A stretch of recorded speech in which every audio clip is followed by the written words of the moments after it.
There are stories the mind forgets, but the body, it never does. Some of us didn't just survive trauma emotionally. We survived it physically. In the way we held our breath. In the way we froze at the dinner table. In the way our appetite disappeared or never felt full. In the way our shoulders stayed tight long after the room was quiet. The mind can rationalize. It can explain. The mind can even move on. But the body keeps the record. It remembers what safety felt like. It remembers what it didn't. And sometimes, decades later, it's still reacting to a world that no longer exists. This episode is about that. About the body that carried what I couldn't name. The body that learned to survive before I understood what survival meant. And the slow, steady work of teaching it that we're safe. This is Born Tired, where survival meets healing. A podcast for those of us who grew up in survival mode but are ready to heal and speak our truth. I'm Irene, a cycle breaker learning what peace feels like after years of survival. Every episode is an invitation to rest inside your truth, to feel seen, and to remember you are never alone. This is what it sounds like when silence finally breaks. Before we begin, I want to share a gentle reminder. This episode includes stories and reflections about domestic violence, childhood trauma, and abuse. Please listen in a way that feels safe for you. If at any point you need to pause or step away, honor that. Your well-being matters more than finishing the episode. If you or someone you know is in danger or needs support, you can reach out to the National Domestic Violence Hotline at 1-800-799-7233 or visit thehotline.org for free. Confidential help is available 24 hours a day. And if you're listening from outside the U.S., you can find international hotlines and local resources at findahelpline.com. You are not alone. Take care of yourself while you listen. There's a kind of healing that doesn't happen all at once. It comes in layers, in moments. The small ways we start choosing ourselves after a lifetime of being taught not to. And sometimes that healing shows up in the most unexpected parts of our lives. In our bodies, in our habits, in the relationships we have with things we never thought to question, like food or movement, or the simple act of taking up space. For many of us who survived trauma, the body became the first battleground. We learned to shrink. We learned to numb. We learned to disconnect from the very skin we live in because it didn't feel safe to exist inside ourselves. And for some of us, the body didn't just remember. It recreated the past in real time, through autoimmune responses, through weight fluctuations, through patterns we didn't choose but found ourselves repeating. Today's episode is about that, about the way trauma teaches the body to survive and the ways we learn little by little to reclaim it. Because the truth is, healing isn't just emotional or spiritual. It's physical. It's cellular. It's the slow, steady process of telling your body, you don't have to protect me like that anymore. I'm safe now. For so many of us, our relationship with food has told a story before we had the language for it. We grew up thinking we were picky or rebellious or out of control, when the truth was, our bodies were responding to environments that weren't safe. Some of us stopped eating. Some of us overate. Some of us oscillated between both. And none of it was ever about food. It was about survival. It was about not having the emotional safety to exist as we were. It was about trying to fill a void we didn't create. And as adults, we're left with the parts of the story that stays. The guilt, the shame, the confusion about why our body reacts the way it does, why we crave comfort during moments of stress, why certain triggers make us reach for food, or hide, or shut down, why we can't always control our reactions, no matter how much discipline or willpower we try to force into the equation. But here's the truth no one told us growing up. Your body isn't betraying you. It's remembering for you. It's holding the things you weren't allowed to feel. It's trying to keep you alive the only way it knows how, even if those patterns don't serve you anymore. This episode is for anyone who has ever felt trapped inside their own body, For those who have battled eating patterns they never asked for. For those who felt shame for something that was always a trauma response, not a character flaw. For anyone healing the quiet wounds the world doesn't see. If you've ever felt disconnected from your own reflection, if you've ever struggled with accepting your body as it is today, if you've ever wondered why food or movement or your weight carries so much emotional weight, you're not alone. You never were. Today we're going to talk about the ways trauma rewires the mind and the body, and the slow, brave, honest work of coming home to ourselves again, of learning to feel safe in a body that has carried so much, of seeing ourselves with compassion instead of criticism, of honoring the truth that healing takes time and patience. There's a part of my story I don't think I've ever really said out loud. How trauma didn't just shape my mind, it shaped my body. It shaped my relationship with food, my weight, and the way I see myself. When I was a little girl, I barely ate. During meal times, I would sit at the kitchen table for hours, just staring at my plate. Everyone thought I was being stubborn, but I wasn't. My body was scared, especially when my grandfather was living with us. My body knew something was wrong before I had the words for it. Eating didn't feel safe. And they would say, "You're not getting up until you finish your food." But I couldn't move. I would just sit there frozen, staring at my plate, and I never ate the food. I would sit there sometimes for hours. After my grandfather was finally removed from our home, something changed.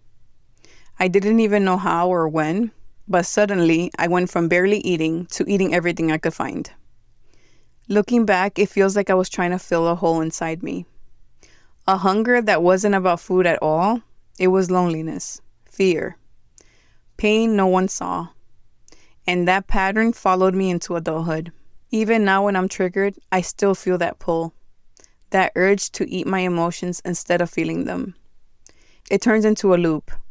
Heavy emotions, running toward food, the shame afterward, feeling out of control, and then wanting to hide. It's a cycle trauma taught me.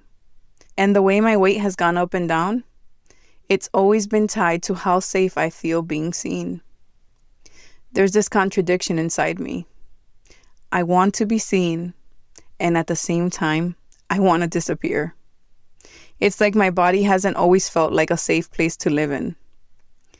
Motherhood brought up wounds I never expected. I wasn't able to breastfeed my children, not because I didn't want to, but because something in me shut down. It didn't feel safe in my body. That's what abuse does. It steals things from you that you don't even realize it took. Until you're standing there with a newborn and your body won't let you do something that should feel natural. And then there's the guilt, feeling like a bad mom. When really, I was a survivor trying to function inside a body that still felt unsafe. And something people rarely talk about is how trauma doesn't just stay in the past. It becomes physical. It becomes chronic. It becomes part of everyday life.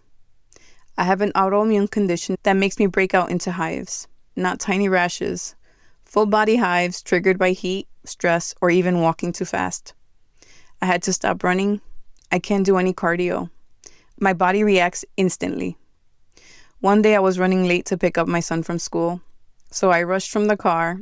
I started speed walking toward the entrance. By the time I got inside, my face, my neck, my chest, everything was covered in hives, just from walking fast. That's trauma too.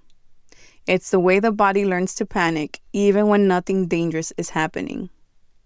It's the long-term effects, the kind that you don't connect back to childhood until much later. Trauma trained my nervous system to live on high alert. And now, decades later, my body reacts as if it's still trying to protect that little girl who didn't feel safe. But here's the part I'm holding on to. I'm learning. Now, when I feel the urge to run toward food, I pause. I sit with the emotion. I let it move through me instead of swallowing it. I'm learning that safety and nourishment aren't the same thing. I'm learning to meet my body halfway, to thank it for surviving, and to show it that it's safe now. This part of my healing has been slow, but it's real. For the first time, I'm starting to feel at home inside the body that carried me through all of it. When I think about healing the relationship between trauma and the body, I always come back to this question. What would my body have needed if someone had protected me sooner? Not what diet I should have followed, not what routine I should have had, but what kind of safety my body needed to feel in the first place. Because so much of the pain we carry isn't about food or appearance or weight. It's about the absence of safety. It's about being forced to adapt to environments it never should have been in. And trauma teaches us that survival is more important than connection, even connection to ourselves. What I've learned is that trauma settles in the body the way dust settles on untouched furniture, gradually, layer by layer. By the time we're adults, the layers are so thick we start believing that the weight we carry, emotional or physical, says something about who we are, when really, it only says something about what we endured. For me, understanding the difference changed everything. It didn't make my patterns disappear overnight, but it helped me turn toward myself instead of away from myself. It helped me see my reactions not as failures, but as history, as echoes of moments my body survived without support or recognition. One of the hardest parts of this kind of healing is accepting that the body keeps its own timeline. We want it to move quickly, we want it to get better, to respond the way other people's bodies respond, to lose weight when we try to lose weight, to stay calm when we're under pressure, to behave like it hasn't lived through what it lived through. But our bodies are honest, even when we aren't. They speak through hives, through tension, through urges to overeat, through shutting down. They speak through the nervous system, the part of us that learned early on that vigilance equaled survival. And I think a lot of us, especially those who survived childhood trauma, grow up with this invisible fear that our bodies will betray us. We don't trust our hunger cues. We don't trust our boundaries. We don't trust movement. We don't trust rest. We don't trust our own reflection. We don't trust ourselves. But here's something I'm learning slowly. The body isn't betraying us. It's waiting for us to show it something different than what it survived. It's waiting for gentleness, for consistency, for patience, for safety. Healing this connection has meant redefining what progress looks like to me. Sometimes progress isn't change in weight or appetite or energy. Sometimes progress is noticing a trigger in real time instead of after the fact. Sometimes it's catching myself before the binge. Sometimes it's sitting with discomfort for an extra 5 seconds. Sometimes it's putting the fork down and asking myself, okay, what am I feeling right now? Sometimes it's choosing rest without guilt. Sometimes it's letting myself be seen even when I want to disappear. It's forgiving your younger self for coping the only way she knew how. And then there's a societal piece. The pressure to look a certain way, mother a certain way, heal a certain way. So many of us walk around carrying generational expectations about beauty and worth that were never ours to begin with. There's often this unspoken rule that your appearance reflects the whole family, that your body is a symbol instead of a home. And when trauma is involved, the body becomes something you protect, hide, negotiate with, but rarely something you celebrate. I think part of my healing now is learning how to celebrate the body I survived in. Not because it's perfect, but because it's still here after everything it carried. What I hope this episode reminds you of is this. Your body is not the enemy. Your cravings are not the enemy. Your weight is not the enemy. Your reactions are not the enemy. They are messages. They are proof that you lived. They are proof that you adapted. They are proof you're still surviving. And little by little, breath by breath, moment by moment, you can show your body what safety feels like. You can teach it that it doesn't have to stay in survival mode. You can let it exhale. You can let it belong to you again. Healing is not about controlling the body. It's about learning how to listen to it. And for the first time in my life, I'm learning how to listen to mine. There's something I didn't understand for a long time. I thought my body was something I had to manage. I thought healing meant finally getting it under control. finally reacting the right way, finally having discipline strong enough to override whatever was happening inside me. But control was never the same thing as safety. And my body was never asking to be controlled. It was asking to be understood. When I look back now, I don't see a girl who lacked willpower. I see a nervous system that learned too early that the world could shift without warning. I see a body that learned to freeze when freezing was the safest option. I see hunger that wasn't about food and fullness that wasn't about nourishment. I see adaptation. The body adapts because it wants you alive. It slows you down when you're moving too fast towards something unsafe. It reaches for comfort when comfort is scarce. It braces when unpredictability becomes normal. It shuts down when staying open feels dangerous.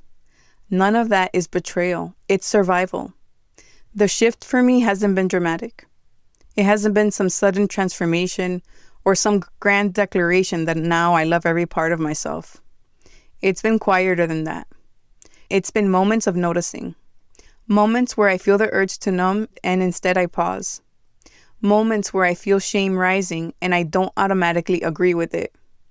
Moments where I feel my body tighten and I ask, what are you protecting me from right now? And sometimes the answer is simple, nothing.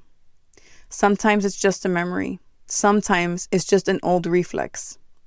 Sometimes it's a body that hasn't fully caught up to the present. And that realization changes how I respond.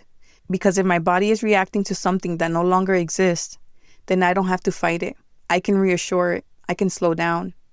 I can soften my tone, not just with others, but with myself. That's the part of healing that feels most radical to me. Not changing the body, but changing the relationship. Moving from frustration to curiosity. From shame to compassion. My body carried me through things I didn't have the power to stop. It held tension I didn't have language for. It absorbed stress I didn't know how to process. It adapted in ways that kept me functioning when everything felt unstable. And it's still here, still breathing, still responding, still trying. There's something sacred about that. Not because the body is perfect, not because it behaves the way I wish it would, but because it stayed. It stayed through the fear, through the silence, through the confusion, through the years of not being fully understood. It stayed. And maybe healing is less about becoming someone new and more about finally honoring what stayed. Not demanding that it perform, not demanding that it erase history, just meeting it as it is. If you're listening to this and you feel frustrated with your body, if you feel disconnected from it, if you feel like it's working against you, I want you to consider the possibility that it's been working for you the whole time. Even when the strategies are outdated, even when the reactions feel inconvenient, even when the patterns are hard to break, it's been trying to keep you safe. And safety is learned, which means it can also be relearned, slowly, patiently, through repetition, through gentleness, through presence. You don't have to rush that process. You don't have to prove that you're healed. You don't have to force your body to move faster than it's ready to move. You can let the work be quiet. You can let it be layered. You can let it unfold in small moments that no one else sees. Because sometimes the most powerful healing is invisible. It's internal. It's the shift from bracing to breathing. Before we end, I want to widen the frame just a little. Everything we talked about today lives in the body, but it doesn't have to live there alone. There's something powerful about hearing these conversations out loud, about realizing that the patterns you thought were personal failures are actually shared experiences, that the things you carried quietly have context, history, and meaning. And when we name them, they lose some of their isolation. Healing doesn't only happen in private reflection. It also happens in connection, in being reminded that other people are doing this work too, that you're not the only one relearning how to feel safe inside your own skin. If something in this episode felt familiar, if it put language to something you've struggled to explain, hold on to that as recognition. Recognition creates space. and space allows change to happen naturally instead of forcefully. The work of coming home to your body is ongoing. It doesn't resolve in a single conversation, but conversations like this can be markers. Quiet turning points where awareness replaces confusion. If this brought something to the surface, clarity, grief, or recognition, you don't have to push it away. The body that carried it all is still here, and it deserves your kindness. If this episode resonated with you, please share with someone who might need it. And take a moment to leave a review wherever you listen. Your review helps more people find the podcast and reminds others they're not alone. Don't forget to subscribe or follow the show so you never miss an episode. You can also join me on Substack, where I share weekly reflections and gentle reminders to help you feel less alone on your healing journey. You'll find the link in the show notes. And if you'd like to connect beyond the podcast, you can find me on Instagram at Born Tired Podcast. I'd love to hear what resonated with you. And if you'd like to support the podcast, there's a link there to buy me a coffee. Thank you for being here, for listening with an open heart. Most of all, remember this: your story matters, your voice matters, and you are not alone.